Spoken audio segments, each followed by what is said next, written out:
Hello, I am the Gavin, and this is what's on my mind. So,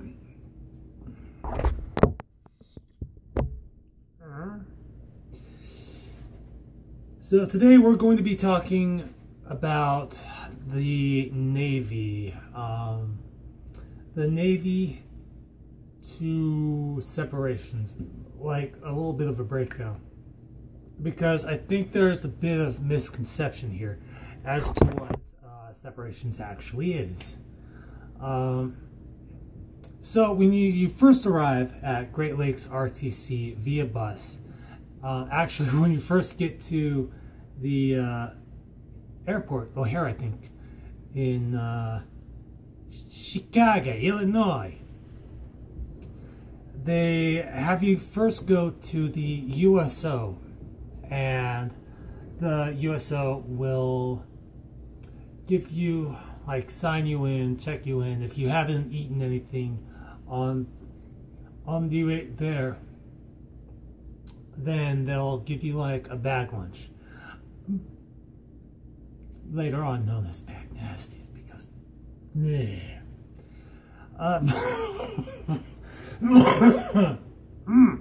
good times.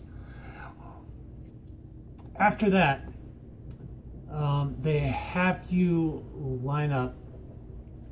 They have you line up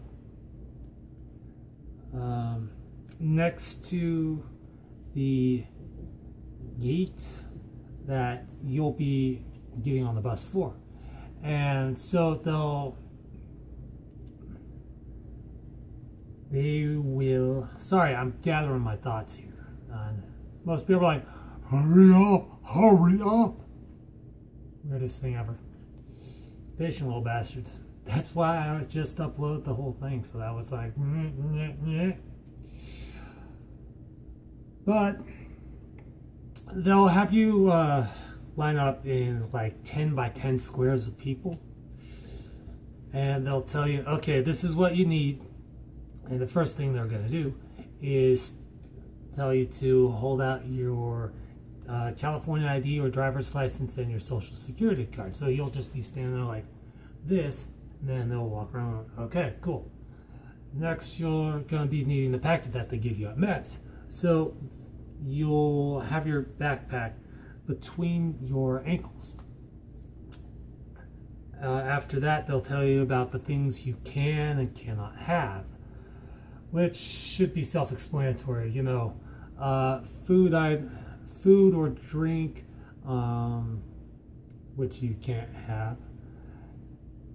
Anything contraband, then they'll actually go through the process. Sorry, my head's a little bit glitchy at the moment. I think it's the way that this thing kind of makes me look like trouble. I have to wear a bright color so that way the vintage filter will just like darken everything else and focus on this. And I'm not trying to be like, oh, it's dark, depressing day today. No, it's actually quite nice. Blue skies, sun shining, birds singing. That whole thing. So after all that, they'll have you wait. And first thing they'll say is like, do not fuck around. You fuck around, I will send your ass back to the plane and you can figure out your own way of getting back. So you're kind of like, oh fuck. Don't fuck up, don't do anything, don't just. And after about 10-15 minutes, a bus will pull up and they're like, okay, we need all the females, which usually there's like 2 or 3 lines of 10, so about 30 females and 20 males, or 30 males and 20 females, to line up. Females first, males second, get on the bus. Don't talk, don't fall asleep, just watch the DVD. So they'll have you get on the bus, or they'll have you wait. And they aren't monsters. They're not gonna go, you can't use the bathroom and you can't drink water. I did an improper split chief head. Anyways, so you'll be on the bus. The thing is like completely dark, except for a row of monitors, which will be showing like a DVD that will have the 11 general orders and the hairstyles for both male and female recruits. The male haircuts are just like, you know, this. It'll be short, cut to the bottom, and everything else. So it's just like a 5-minute snippet for the guys. For the gals, however, it's like 30 minutes, and I had no idea there were so many different hairstyles that were allowed, and I didn't even bother paying attention to them because I was like, oh wow, okay, cool, this is a thing. And then there will be like a short snippet from Captain Garrick on the DVD as well. He'll be like, this, I don't even remember, it was so long ago.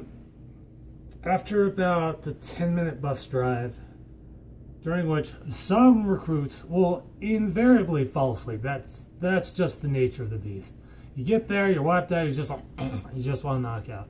Not happening there, no. So, you arrive at RTC, and at first you're like, wow, this is exciting, this is great, I'm going to have so much fun here. It is not summer camp at all. No, just knock that shit right out of your head. It is not summer camp. You will not be singing Kumbaya. You will not be making s'mores. You will not be gathering around campfires and telling ghost stories. You will not be designing t-shirts with crappy glitter and stupid looking glue. No. The higher my eyebrow is, the more serious I am. I can't get it any higher than that, but I am pretty damn serious about this. And so they'll tell you to get your fucking asses off the bus in single file line. And there'll be one RDC there, just screaming at everyone, telling everyone that they're just fucking idiots and everything else. So they'll be walking up and down, like giving directions and everything. If you have a cell phone on you, you have 2 minutes to make a phone call, and the smarter of us will use our cell phones the moment we get off the plane in Illinois to be like, okay, here's where I am, I made it, la la la la, all relevant information. My phone, however, had like 10% charge on it, so it's like sending a WhatsApp message, yo, I'm here, I made it safe, I'm alive. I did not realize I could have left a larger one, but that is the nature of the beast. What else is there? And so they'll gradually get you prepared for life at Great Lakes, because that place is gonna be your home for the next 2 months.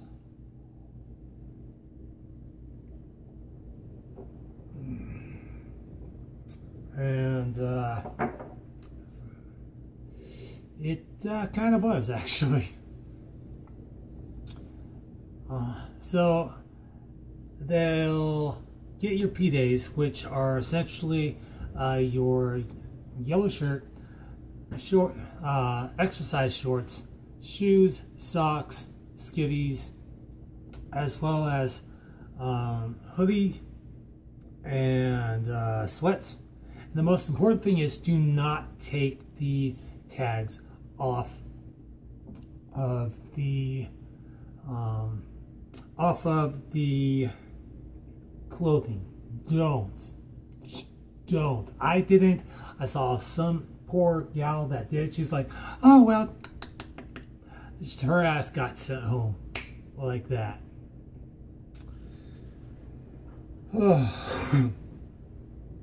The next thing that they'll have you do is, after about 36 hours of getting you prepped, getting your sea bag, getting your backpack prepped, they'll have you pack up your kid in the box. Now, the kid in the box is a box of your shit that you arrived with, like your city clothes,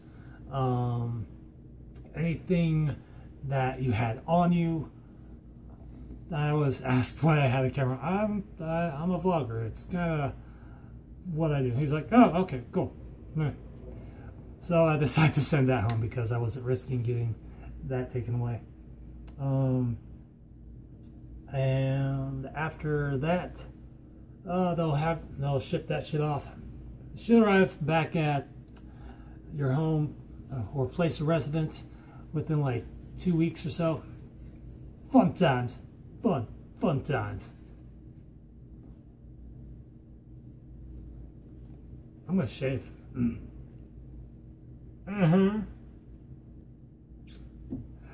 The gentle touch. Alright, next, you'll be shuffled into a line now, or a group, and you'll stand there. And by this point, about 28 hours have passed where you're just exhausted. You've gone through the pee test, the blood test, the basic information, the height and weight, the weighing for the shoes, and it's just going to be an utter nightmare if you fuck up even once. They will be on your ass. They'll be like, you can't follow simple directions. Like, okay. Did I tell you to touch the screen? No, I was waiting for you to touch the screen. Why didn't you touch the screen? Because you didn't tell me to touch the screen. You do not do jack shit unless I tell you to. I'm like, okay. You do not blink. You do not breathe. You do not even have a heartbeat without my say-so. And God bless this dude for doing his job. He was just doing his job, but there was like a snap reaction where I was like, I don't mean to disrespect you, sir. I'm not a sir, I'm a chief. Chief, I'm not a chief, I'm a... They do that to fuck with your head. And I was like, but the heartbeat is kind of an involuntary thing. You do not have a single thought without my say-so. I'm having several thoughts without your say-so. Are you being a smartass? No, I'm being intelligent here. You're being a dumbass. Nah, that whole exchange is an example of how shit can go very, very wrong very, very quickly in a very, very short space of time. So after all of that, they have you line up in the P-way. Like 4 abreast, 20 or 30 rows down. Everything just wraps around the entirety of the building. It's insane how they do it. And after a while, they will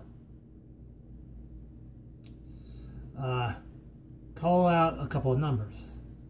Now these numbers they'll write on your hand. For mine it was like 043.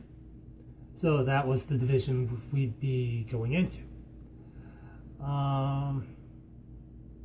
So that's where they'll take you. They'll take you from the Golden 13 to like wherever it is they're going to take you. From then on, you're the RDC's problem. And if you do everything right, if you're able to keep up with the physical requirements, if you're able to basically keep up with everyone else, you will have no problems whatsoever.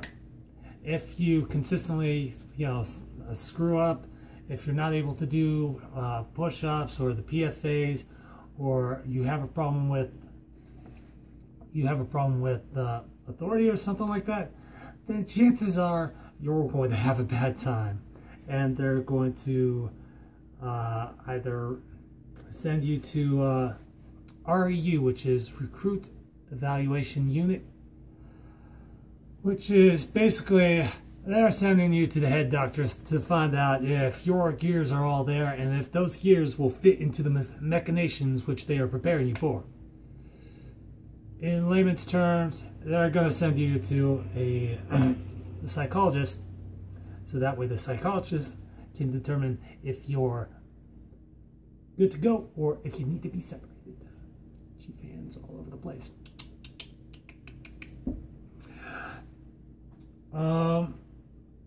For me, it was because I caught pneumonia and I fell behind in training, and they were like, well, what the hell's going on here? So after I got everything caught up, I was like, sweet, third-class swimmer, sweet, certified for this, sweet, certified for that. And they were like, okay, well, okay. So after all of that, they will send you to the Reuben James, Ship 5. Now there are 3 levels to, I'm not even going to talk about that because that's just weird. All the relevant information is this. There's female SEPS and then there's male SEPS. Male SEPS is a considerably larger thing, and we pretty much took up the entirety of the top floor. No lie, there was a shit bunch of us. One thing I'm going to say about it is that they'll separate you for pretty much any reason they feel will interfere with your training program. You could pop a drug test, which means fail the drug test for any number of reasons. You could forget about something and then talk about it later on, and if it doesn't match up with what's on your heart card or your application when you first joined, then chances are that's a whole mess in itself. If you're feeling anxious, depressed, or you're having dark or suicidal thoughts, if you're just generally a smartass and you just completely fuck everything up, if you're having health problems, basically any of those reasons, they'll put you in separations because you're looking for the best of the best of the best. And if you're only the best, or you're only the best of the best, and you're not the best of the best of the best, then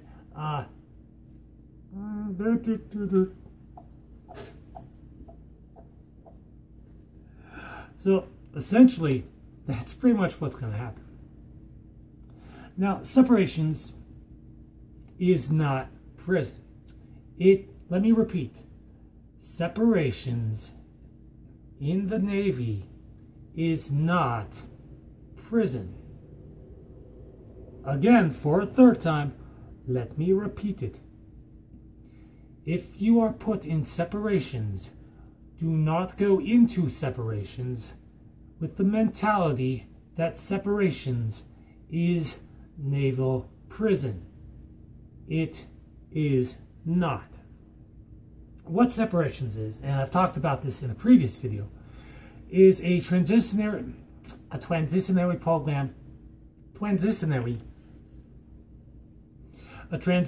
program, for recruits, so that way they can acclimate slowly and surely back into the civilian life.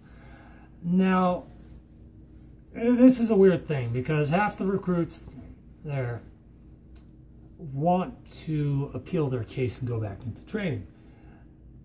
The other half, now there's like, now those guys, they're there because any number of reasons. They either just want to go home, this wasn't for them, it's not what they thought it was going to be, it was a bit harder for them, they couldn't handle the stress, any number of those reasons. And those guys are fine. There's a little gray area between and now is where the troublemakers are. those guys go into separations thinking that separations is actually a prison. It is not.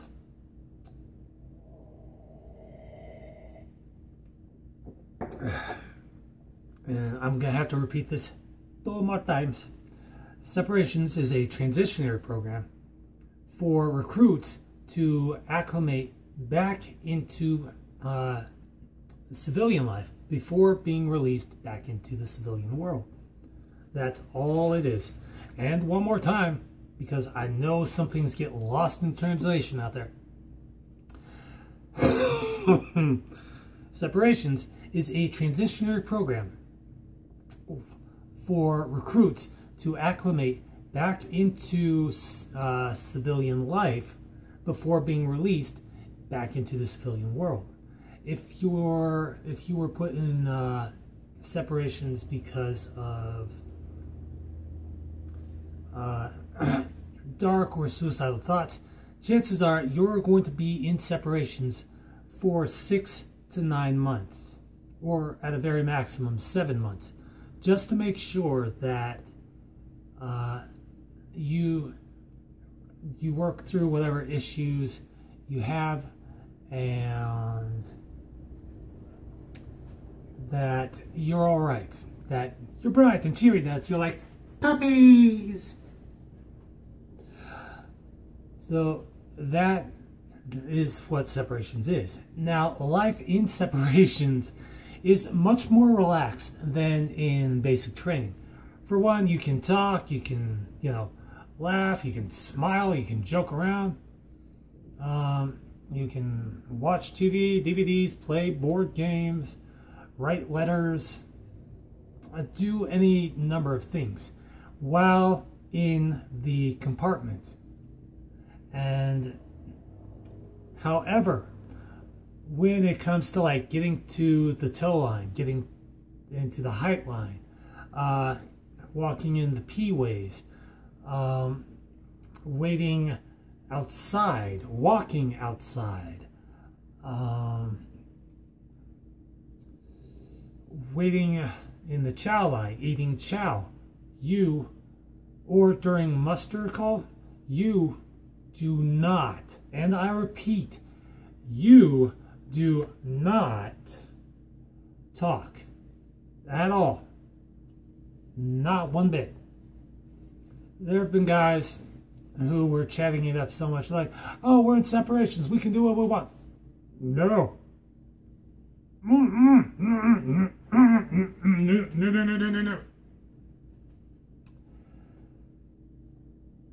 Yes, you are able to do what you want, but only while in the compartment and not during muster.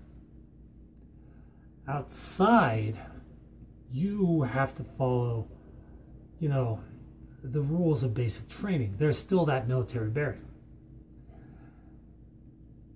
And I'm not gonna lie, it was both fun and stressful. The thing that got to me the most was the never-ending conversations.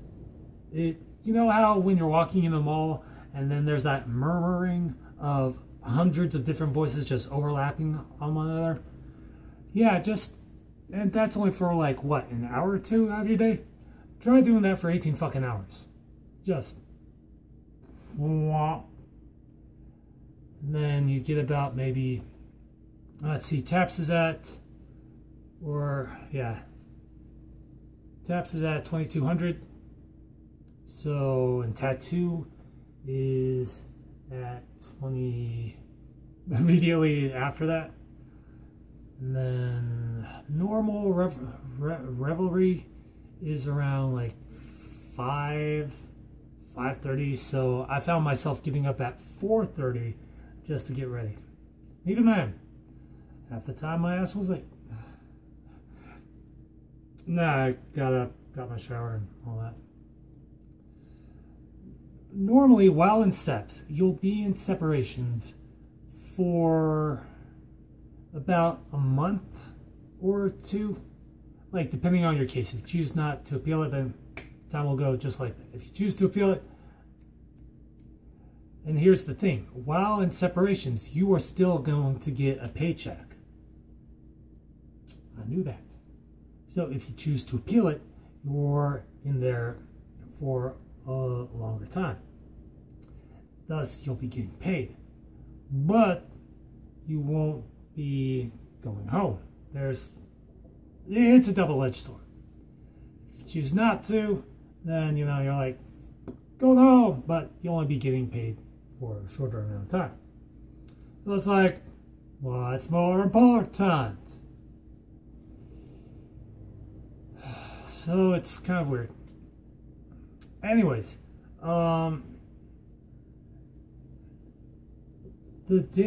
there's always a legal list, a departure list, a med call, and a mail list.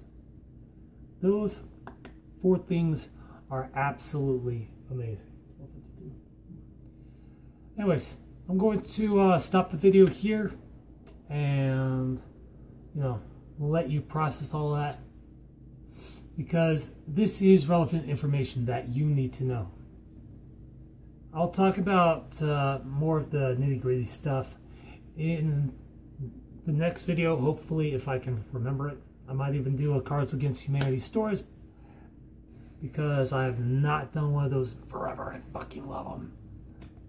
Alright, so thank you so much for watching, and as always, I will see you like a beast in the next video. Peace. I am the Gavin out.